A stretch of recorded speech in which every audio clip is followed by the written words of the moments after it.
Hey, what's up, guys? It's Crypto Clutch here. I'm just going to do a quick little update on a big thing that has happened in the last. I know this is just a picture, um, but I will talk more about this later. So I just want to do a quick little update on some big news that has happened recently with EIP 1559 and what that means for miners and what that means for profitability in the future. Um, so if you haven't heard already, which I'm sure you have if you're viewing this video, but anyways, EIP 1559 was approved on Friday, on March 5th. It's currently March 7th, so I know I'm a little late making this video, but I do want to get my thoughts out on this and what it means for, if you should buy more miners, if you should hold, what my strategy is going to be for this, and, going on for that. But first, I'm going to start off with a little article that came out from CoinDesk by William Foxley. So basically, he just talks about that it's scheduled to be in the London hard fork in July, regardless of what miners have said that how strongly miners have been against it. So mining has been really lucrative in February, with a record of $1.3 billion alone in February to miners, with 50% of it coming from fees alone. So obviously, if EIP 1559 was already in place, maybe we would have lost 45, or even the whole 50%, because there is still a tipping option in that, a tipping option in the new protocol. I guess I'm going to call it, because I hate saying EIP 1559 over and over again. It's a tongue twister. So I'm just going to call it a protocol from now on. But so we probably would have lost, at least the majority of this 50%, which is about $650 million that the miners would have not received and it would have been burned. Now, you could argue that, Ethereum would go up because there's now technically less Ethereum than there was before. But, I mean, there's still printing way more Ethereum than you're burning. So, sure, it might make it go up slightly, but it's not going to be like what the devs are saying is going to be like a massive amount, at least not in my thinking. I mean, obviously, if you're burning $650 million a month, that's going to add up a lot, but that's not every month that it's doing that, because as you see here, it's a record. So I don't know what the typical amount in fees is paid per month, but I do know that last month was very, very high because of all the major price fluctuations. Sorry. Another thing is Flexpool. I'm actually looking at switching over to Flexpool, which is why I'm bringing this up. Launched a thing called MEV, which is supposed to be like a thing where people could bid up. Like if they want to guarantee that they're going to be in the next block, they can they can bid up the price of Ethereum if they want to sit in that transaction, which is supposed to make your profits go up higher as more people want to do this. So it's very, this could be a very good opportunity. And I'm sure that other pools will start implementing this as well if it becomes popular. But definitely Flexpool has already started working on rolling this out. I know that they were talking about, they needed some more funding to fully release it to everyone. But I did just start my own Discord channel, and I will have a link down to that below. If you guys want to join in and, talk about mining, talk about trading or whatever, because I might want to start doing like some trading talk, like, my predictions on what Ethereum is going to do and stuff like that. But definitely, I'm not a financial advisor, and I'm not a very good trader. Like I'm not like Crypto Zombie or Team Underground, where they're doing these massive trades, making millions. That's not me. I'm just a little miner with this shed, and I have a couple more GPUs in this, but I do have a strong opinion on an EIP 1559. But let's get back to talking about that. I don't know if you guys would rather look at this or look at the article, but EIP, what I'm going to try and do, so I've already noticed on eBay that there's been a lot of sales recently. Actually, what, we could actually go look at, I don't have this prepared, so I'm sorry. Let's just go to eBay And let's look at we'll just type in graphics card, and then we'll look at the sales. So there we go. Okay, I don't know why it didn't work the first time.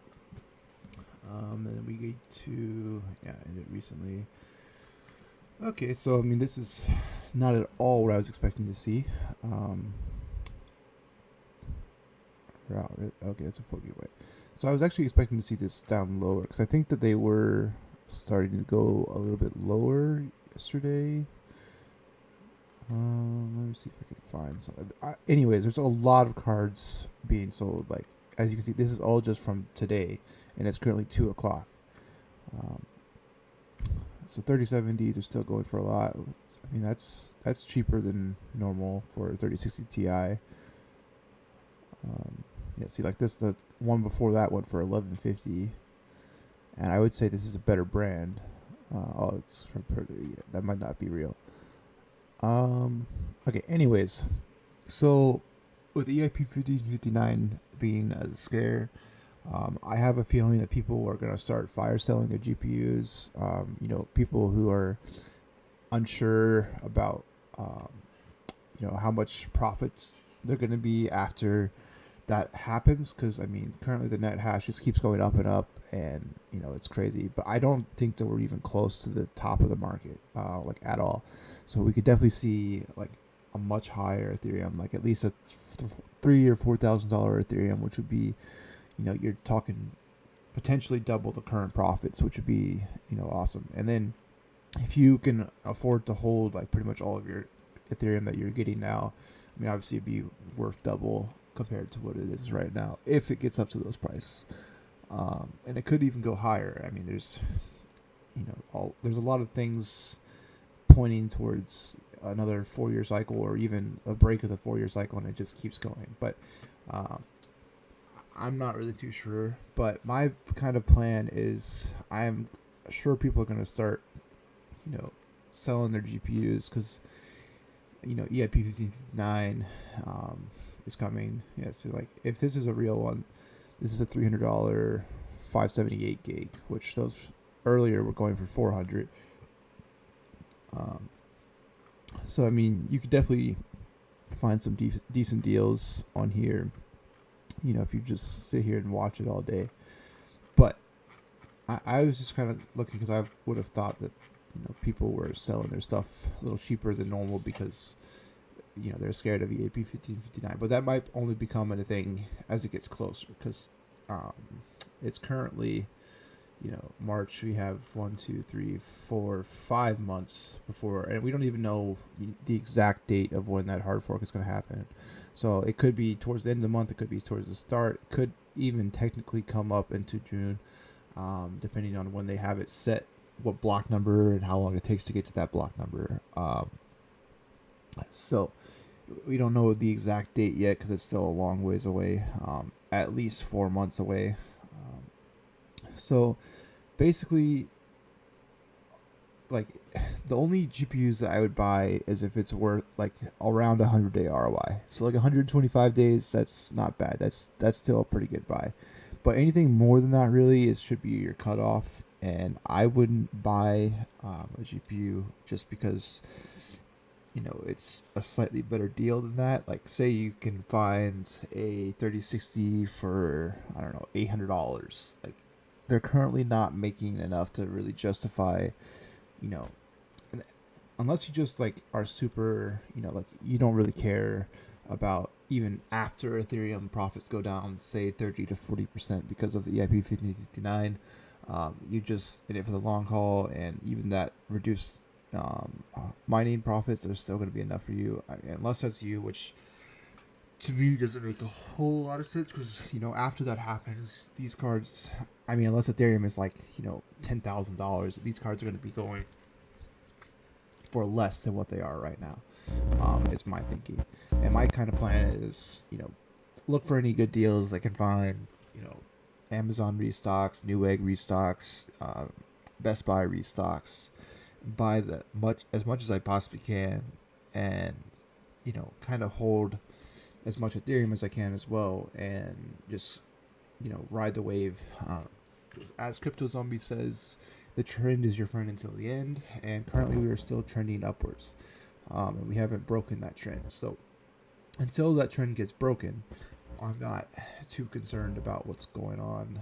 Um, I still believe it's going to go up, just like in 2017, where we kind of did the first massive uptick, and then now we're kind of consolidating from that, and then I think we're going to see another massive uptick once we get above 2,000 Ethereum again.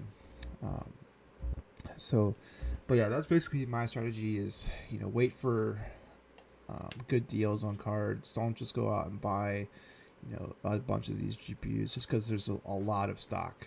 Like as you can see, there's a lot of people selling their GPUs, and I mean it might make sense to offload some of your GPUs here, or wait until if Ethereum does do what I said and continues to go upwards. I mean, it might be better just to wait until then because I mean, like basically right now, you're still getting. If you go to EtherScan, I mean, you're still getting bigger blocks. Like we're still averaging 3 to 4 Ethereum per block, and actually back here we were getting like 5 Ethereum per block, with Ethereum sitting at 1650. So right now, like you still have the extra fees going to you, so you haven't technically lost any profits yet. It doesn't take place until, like I said, in July. Um, so it's still a good time to mine, and if you bought in with a 150 100-day ROI, you still have plenty of time to make that money back on the card and potentially sell before then.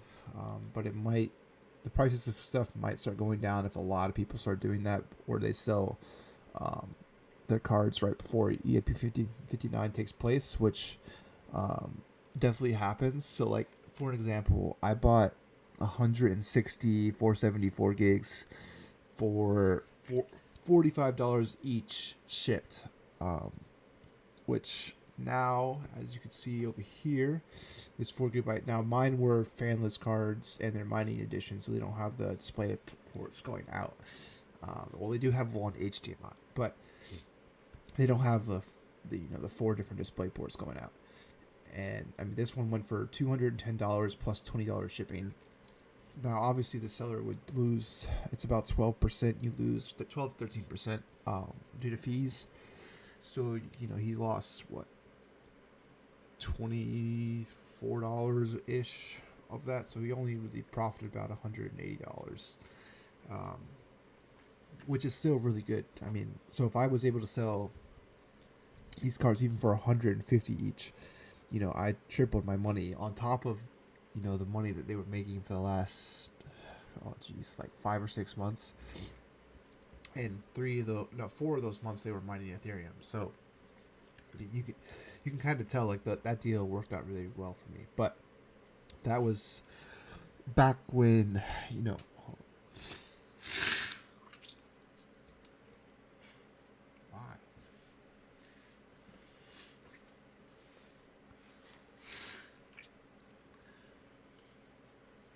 all right.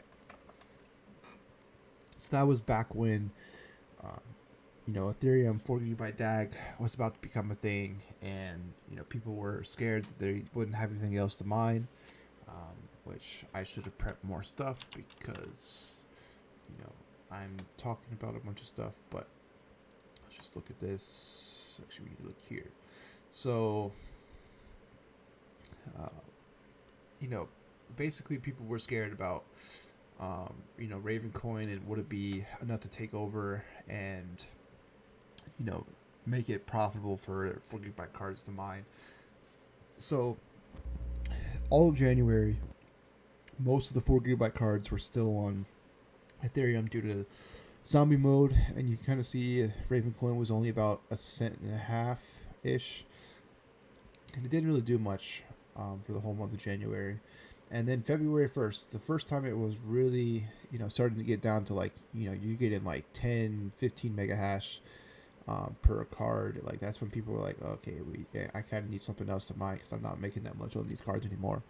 Ravencoin, it started, it went up like a lot compared to where it was. It went up 100% in a matter of 2 days, and then it retraced, but it made a higher low. So, it just kind of started steadily going up and up. And, by this time, a lot of cards were coming online to Ravencoin. It went from like a couple like I think 1 terahash up to like 3 or 4. And then it just kind of, it really started to skyrocket and absolutely blew up all the way to 28 cents a coin, basically. Which, if you were mining all the through here, if you were able to sell anywhere around here, or even now, I mean, you still made a lot of money on your 4 GB cards. And I kind of have a feeling that something will do the same thing for Ethereum, where they replace Ethereum mining, just like it did for the 4 GB cards. People see value in more hash rate being on a network, and there's obviously a ton of hash rate on Ethereum. Like there's yesterday when I looked, it was about 426 terahashes on Ethereum, which is a stupid amount of cards. In case you guys don't typically do the math, it takes about 33,000 RX 580s to do 1 terahash. So you can do that. I mean, obviously there's higher power cards, and then there's ASICs and stuff. Well, really, the ASICs, they claim to be just customized GPUs. So I don't. And the Lindsay ASIC might be the only ASIC that's real, but they have a lot of stability issues. So I don't know if you want to count that or not. But according to Silicon, the ASIC miners, or whatever that they call, those are technically just GPU miners. So they might be able to be reprogrammed to something else. All right. If Ethereum shows that they don't care about their miners and they switch, and they actually do activate EIP 1559, it looks like they're going to do. I think there's going to be some coins. Alright, I'm sorry if this video is like really cut up as far as my audio, but my allergies are absolutely wrecking me. We're talking about losing 50% of our profits at the max, or 30 to 40%, and potentially more, because if Ethereum does crazy stuff, and like Ethereum goes up to like 5-10K, who knows what people will be paying for fees just to get their transactions there faster, because they're making stupid money. Say they put a really big long in on a couple $1 million, like 100,000 in fees, just because they have to protect their investment. That's not that big of a deal. I mean, sure, it sucks, and they would rather not have to pay 100,000. They would rather just pay $20 to send that how many ever million they're sending. But to me, I mean, it's like Ethereum is trying to fix their own setup. Like, if your issue is you can't put enough transactions, or what do they call that? The other thing that you can do with Ethereum transactions, the contract. So if you can't put enough transactions or contracts on one block, then to me it seems like you need to fix your code, or find a better way of putting more blocks, and more transactions and more contracts on your chain, and at one block, versus for just burning the fees to miners. Because to me, miners don't really control whether or not how big the fee is. Now, granted, I mean, there might be a flaw in that. I don't know if miners really have like that big of a say in what the gas price is going to be or not. I have a feeling that's just determined by the amount of volume going over the network. But anyway, that's just my idea. So whether that's true or not, I don't know for sure. But I mean, to me, that makes sense. Like, it's not really determined by the miners how much the gas fee is, because if it was determined by the miner, we would want the gas fee to be as high as possible at all times, because we get way more money like that. But it's like a supply and demand thing, where if the demand is really high for putting on transactions, then and the supply is the same, like the price of that transaction is going to go up. But ETH devs are evil, and they hate miners for some reason, because we don't do anything for the network, we just steal the money, apparently. So they were trying to get rid of us, apparently. So I have basically what I'm trying to get at is I think there's going to be something else that's going to take Ethereum's place, um, and it's going to be more profitable than Ethereum. Even now, like if you look at, let's go to my favorite site, tubine.com, and we'll just look at sure 165700s. I have quite a bit of these in the farm.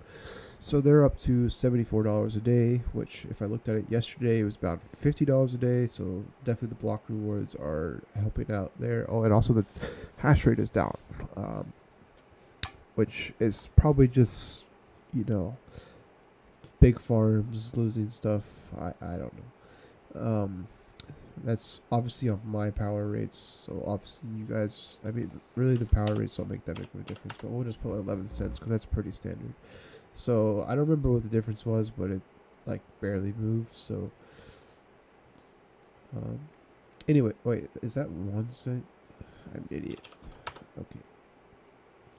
Okay, that sounds more right. 'Cause it went down like $3 a day, which does add up. Don't get me wrong, but right now your electricity cost is a very very small percentage of what you're making a day. Um, obviously, like the fall off from after Ethereum on these cards, which is the 5700s, is pretty massive. Like your profits get cut in half. Buying anything else than Ethereum, like it's pretty bad. But I do have, even like a few months ago, like well, not like a year ago, if you saw these profits for 16 cards, this was like amazing. I could use the Wayback Machine and kind of go look at it, but that's not that important. But like, if you were making 30, obviously you wouldn't want to be paying as much as you are for the cards, but that's still pretty good money. But like if you have, I don't know. I guess I'm just kind of rambling on at this point, but I hope you guys can see what I'm trying to say. Is like something could easily take over because all these coins, like a lot of these, okay, these must be, they don't have hash rates for them because there's no way these are all zero. But I mean, you have quite a bit of coins that like are profitable, and can easily take a lot of the hash rate from Ethereum, because like what happened to Ravencoin, where once the hash rate went up, the price went up. I have a feeling it would kind of be the same thing for those, because miners do have a lot of money invested into this. They're willing to buy the coins to make to show value on them or whatever. So hopefully you guys learned something from this. And like I said, I told you what my plan is for buying more cards. Buy them as they get cheaper, buy good deals, and kind of hodl Ethereum as it goes up. And by basically what I'd want to do is once I kind of see like a double top at the top of the market, to sell as much, sell whatever I have at that point, and kind of because it's going to start going back down. I might do like the little thing where once it dips, you buy the dip and then you sell at the top again, because then after that it's just going to be like 2018, 2019 all over again, where it just continues to go down and down once it hits that resistance. But like I said, not financial advice. That's just what my thinking is, and what my strategy would be. Because like what I basically did the last cycle was I was just buying all the way through, and then I lost a lot of money because I didn't lose money. I just stopped making a bunch of money, and then I had to kind of live below my means in order to pay back the debt that I had accrued on buying all those cards, and it took forever for me to pay off that and be able to start buying stuff again. And I don't really recommend you guys doing that. It did technically work out for me, but I kind of got lucky because I was still working a full-time job, and mining was still making a little bit of money, but it wasn't like a lot like it was. So I kind of over leveraged my position, and even now I almost got trapped again like that. But luckily, profits are really high, and I can buy lots of cards and pay them off very very quickly, because of the amount of GPUs I have. Um, but not everyone is where I'm at, where I have hundreds of GPUs making. Um, we could look at how much. So I have about 8 gigahash. Don't know the exact wattage, but it's a lot. But currently, that's making about $700 a day before electricity. And I think it's about probably $50 or $60 a day in electricity. So like that's, if you guys are wondering, how much I have, that's what I got. And then I also have, where's Ravencoin? This one. I have about 2 gigahash on Ravencoin, which is another 231 a day before electricity. So just under 1,000. I do have some other async stuff, which probably would easily push me over 1,000 a day. But I mean, just like a week or two ago, I was making 1,500 to 2,000 a day because of Ethereum's block rewards were really high, and there wasn't as much hash rate. And then Ravencoin was also making more because there wasn't as much hash rate, and it just kept going up and up. But it's kind of cooled off everywhere because it's kind of like a little consolidating phase, selling, seeing who has weak hands, and then it's eventually going to start bouncing and going up again is what I'm thinking. But this is a really long video. Obviously, it's not going to be as long as I had to cut up a little bit, but if you guys enjoyed this video, definitely leave a like, subscribe if you want to see more. I'm going to try and upload more. I know I say this almost every single time, and it very rarely happens, but I hope I actually can do it this time because I do want to start growing my community. Like I said, I will have a Discord channel with the link below. If you guys want to join that, feel free.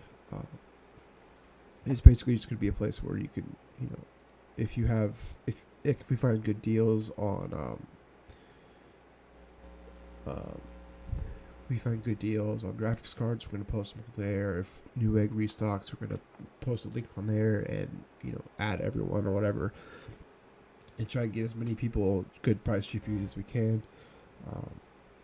But that's going to be only a Discord thing where you have to join it. It's obviously free. Discord there's no thing like that. I will need some moderators to help me with that, but I have quite a few people I can choose from that I pulled from Red Panda Mining's Discord to help out. So definitely leave a like and ask me any questions you have. So yeah, peace.